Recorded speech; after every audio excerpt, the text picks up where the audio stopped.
تحولات تاجیکستان و جهان را در برنامه خبری و تحلیلی اخبار آزادی تقدیم شما میکنیم. سلام دوستان عزیز.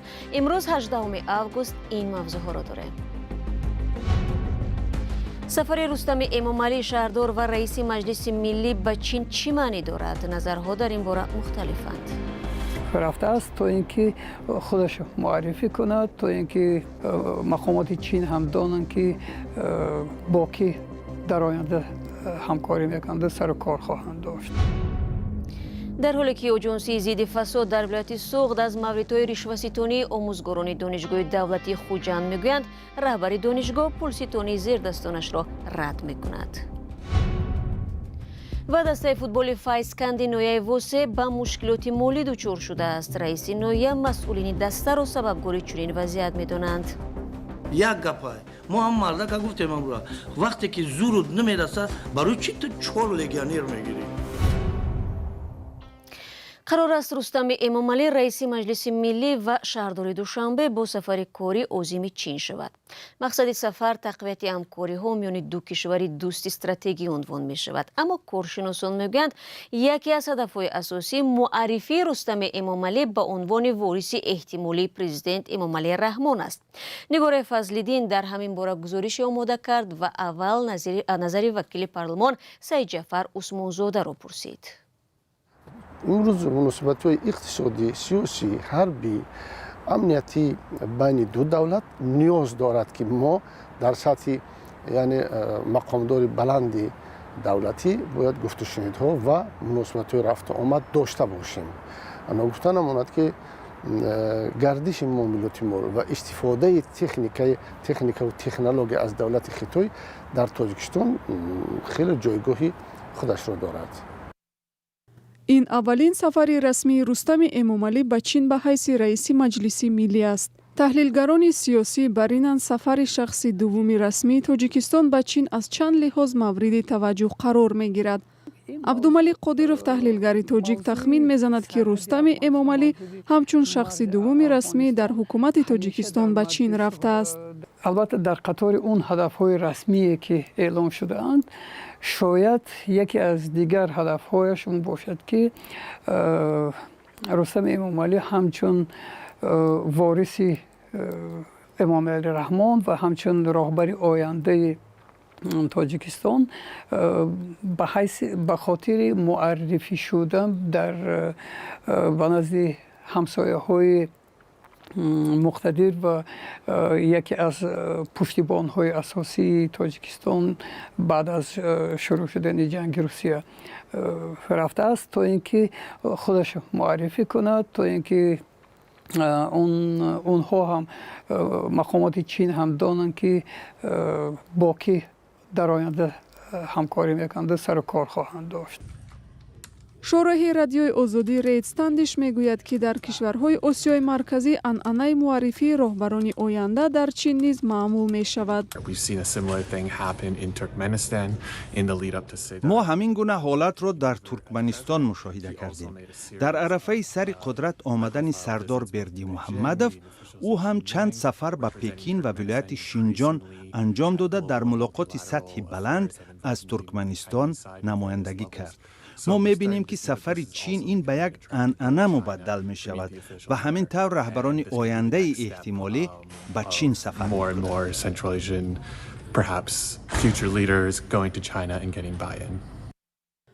سفرهای پیوسته خارجی رستم امامعلی به کشورهای خارجی را می‌توان بخشی از آمادگی او به رهبری کشور دانست. سالهای اخیر حدس و گمان در این باره زیاد است که رئیس جمهور امامعلی رحمان قصد دارد زمام حکومت را به دست پسر 36 ساله خود بسپارد که شهردار دوشنبه نیز هست و از نظر مقام دومین فرد تاجیکستان به شمار می رود. رو می‌آوریم به موضوعهای دیگر. مقامات تفتیشاتی ولایت سوغد در یک سال اخیر از همه بیشتر موردهای رشوه‌ستانی آموزگاران دانشگاه دولتی خوجند را به قید گرفتند. قسمی از آنها با جریمه از جوابگری آزاد شدند و چندی هم محبوسند. ولی ایوب عثمانزاده رکتور دانشگاه دولتی شهر خوجند دست به جنایت زدن کارمندانش را رد می‌کند. ردیه او در نشست خبری بحث برانگیز شده است. فرزان محمدی در این باره گزارش دارد.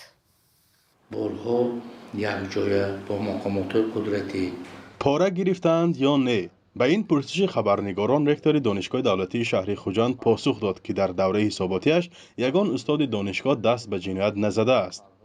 این هم در حالی است که دست کم نام 5 استاد این مؤسسه عالی تعلیمی با جرم رشوه‌ستانی از سوی مقامات‌ها صدا دادند. این زمان برای استاد دانشگاه آیلی صادر کردن جنایت‌های کروپسیونی شامل شدن به حزب و حرکت‌های احتجاجی و دیگر عمل و کارهایی که به فعالیت آموزگاری اسناد نمی‌آورد و به قید گرفته نشده است به ما نیز معلومات قطعی آیده این یا آن جنایت صادر کردن استادان معلومات وارد نگردیده است. کدام کار شما؟ همین من این استاد رو چند پول؟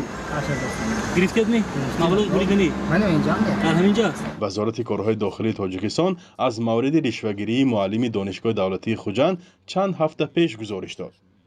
در این نوار علیجان نبیجانوف آموزگار فاکولته تربیت جسمانی دانشگاه دولتی خوجند تصدیق کرد که او برای حل کار دانشجوی 8000 سامانی پاره گرفته است. از آن پیشتر روز 21 می از بازداشت ابراهیم جبارزاده و نورعلی شکوروف دیکن و معاون دیکن فاکولته تاریخ و حقوق دانشگاه دولتی خوجند به نام اکادمیک باباجان غفوروف خبر نشر شده بود. در نشست خبری آژانسی ضد فساد در ولایت سوغ نیز از موردهای رشوه‌ستانی آموزگاران این دانشگاه گفتند. نسبتی دانشگاه‌ها اگر قید کنیم همگی دو جنایت قید گرفته شده است. فرقت خواجه‌زاده دادستان ولایت سوغد هم پاره‌گیری کارمندان دانشگاه دولتی خوجند را تصدیق کرد ولی جزئیات نداد. ولی همه این نیز نظر رکتور دانشگاه را دیگر نکرده است. تا اندمی که مقامات قدرتی خلاصه های خودشان را نمیبرارند درباره جنایت صادر کردن نکردن آن ما یگان خیلی اندیشه رانده نمیتوانیم وی را فقط سود معین میکنند. در حالت معین کردن این حالت ما در طبق قانون‌های عمل کننده باز کار و فعالیت آنها را باز دیده بودیم. شکایت از رشوه‌ستانی در مکتب‌های عالی تاجیکستان کم نیست. تنها در 6 ماهه امسال قریب 30 مورد رشوه‌ستانی در آموزشگاه‌های سوخت به قید گرفته شده است. از کار مقامات هم در امر جلوگیری از فساد تنقید صدا می‌دهد. سازمان‌های بین‌الملل در گزارش‌های خود میزان فساد در تاجیکستان را بلند ارزیابی کردند. سال گذشته سازمان شفافیت بین الملل در گزارش خود گفته بود فساد در تاجیکستان به یک رسم تبدیل شده است. فرزا محمدی، رادیو آزادی، شهر خوجند. شما برنامه اخباری رادیو آزادی را تماشا دارید. گروهی از محبوسان توجیک از یک زندان در شهر مدین ولایت کالوگای روسیه بر رادیو آزادی گفتند که 150 زاده تاجیکستان را برای شرکت در جنگ ضد اوکراین مجبوری ثبت نام کردند. در سفارت تاجیکستان در مسکو تصدیق کردند که از یک محبوس به این مضمون نامه گرفتند. جلب محبوسان توجیک به جنگ اوکراین زیاده از 1 سال است ادامه دارد و تاکنون مرگ بیش از 20 تن آنها نیز رسانه‌ای شده است. همکار میرزانبی خالقزاد در این باره تفصیلات بیشتر دارد و حالا با ما در استودیو است. خب پیشتر گروه واگنر محبوسان را به جنگ جلب میکرد ولی حالا این گروه که در بلاروس جایگیر است پس کی و کی مهاجران را برای رفتن به جنگ مجبور و نامنویس کرده است؟ سلام بینندگان عزیز. بله شلا محبوسان تاجیک به دلیل امنیتی نخواستند نامشان را ذکر کنند. گفتند که برعکس سال گذشته آنها را کارمندان وزارت دفاع روسیه ثبت نام کردند. این کار به گفته آنها روز 11 آگوست همین سال گذشته است. سال قبل دهها محبوسان تاجیک را از زندانهای روسیه شرکت مزدوری واگنر به جنگ جلب کرده بود. محبوسان تاجیک از زندان شهر مدین نقل کردند که 28 آگوست سال گذشته بیش از 100 محبوس تاجیک را از همینجا به جنگ برده بودند و خبری مرگشان رسیده است. محبوسان تاجیک میگویند احتمال تا آخر ماه آنها را به جنگ برند و از این رو از مقامات تاجیکستان میخواهند پیش راه را بگیرند. جلب مهاجران و محبوسان تاجیک از جانب روسیه در جنگ ضد اوکراین از تابستان سال گذشته آغاز شد. آن زمان رسانه‌ها خبر داده بودند که ارتش روسیه در جنگ کشته زیاد داده است و با جلب محبوسان میخوان کمبود نیرو را جبران کنند. ظاهرا هنوز معرکه جلب زندانیان به جنگ ادامه دارد. مقصود قربانوف، یک مهاجر 28 ساله تاجیک که نو از زندان رها شده است، گفت تقریبا 1 سال در بازداشتگاه شهر نگینسک بود و ماه ایون بیگناهیش ثبت شد و آزاد گردیده است، ولی بعداً فشار آوردند که به سندهای رفتن به جنگ امضا کند. این مهاجر میگوید همسر روسش که در گذشته کارمند پلیس بود به کمکش شتافته است و مانع رفتنش به جنگ شده است. یعنی تقریبا در همه شهرهای روسیه جلب مجبوری محبوسان به جنگ به نظر می رسد. آیا سفارت و مقامات توجیک از این کار خبر دارند و امور دقیقی از تعداد محبوسانی که به جنگ جلب شدند، سفربر شدند موجود هست؟ ببینید، روز 17 اوگوست در سفارت تاجیکستان در مسکو به رادیو آزادی تصدیق کردند که از یک تاجیک زندانی در محبس کلوگا درباره احتمال سفربر شدن به جنگ شکایت گرفتند. در سفارت گفتند که کارمندان مسئول موضوع را پیگیری دارند. آمار دقیق محبوسان تاجیک در زندانهای روسیه معلوم نیست و 2 سال پیش مقامات تاجیک گفتند که بیش از 10,000 تاجیک در بازداشتگاه و زندانهای روسیه قرار دارند. حالا آمار دقیق وجود ندارد که چی تعداد از محبوسان تاجیک را به جنگ اوکراین بردند. و رمضان رحیمزاده وزیر کارهای داخلی تاجیکستان روز 12 اوگوست در نشست مطبوعاتی گفت درباره به جنگ سفربر شدن تقریبا 100 مهاجر تاجیک به جنگ اوکراین خبر گرفتند. این اصل است. سپاس برای صحبتی فرو. حالا می رویم به جنوب تاجیکستان. حکومت نویای ووسه از صاحبکاران برای مبلغ‌گذاری دسته فوتبال فایسکند کمک خواسته است. اخیراً فوتبالبازان اساسی این دسته از بی‌پولی در تمرین و بازی شرکت کردن نتوانستند و این باعث مغلوب شدن دسته مذکور گردید. محمود جان رحمتزاده این موضوع را پیگیری نمود و با شرایط دسته فوتبال فایسکند آشنا شد. دسته فوتبال فایسکند ناحیه ووسه با مشکلات مالی دچار شده است. این دسته در 2 بازی اخیر با غیب 6 بازیکن کلیدی خود به میدان برآمد. در نتیجه فایسکند از دسته های استقلال و کوکتا شکست خورد.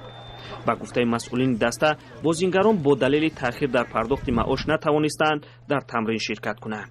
از سبب معاش نگرفتن بچه‌ها کمتر دشواری شده. اونها در تمرین پیش از بازی اشتراک نکردند. میگن که کمتر مشکلات حل شده است. تا حل شدن مشکل خیلی عذاب کشیدن بچه‌ها.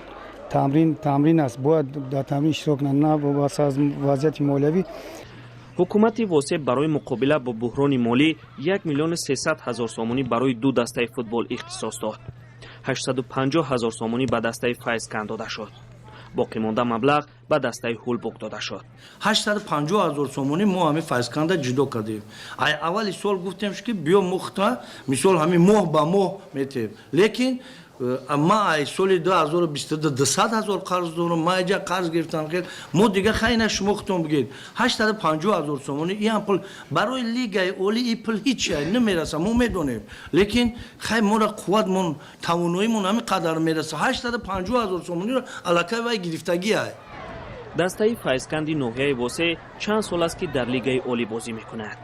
پیش از این دسته هولبوک در لیگ اولی بود، اما این دسته پس از بحران مالی از لیگ اولی خارج شد.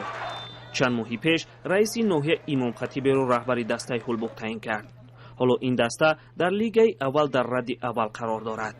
رهبریت دسته هولبوک میگوید که قصد دارند به لیگ اولی برآیند. هولبوک انشالله هم صاحبکارا دستگیری کرده است، حکومت هم تمام زمان دستگیری کرده است. ما انشالله وعده می‌دهیم که آمده چیزی گفتیم می‌ریم انجا کشف.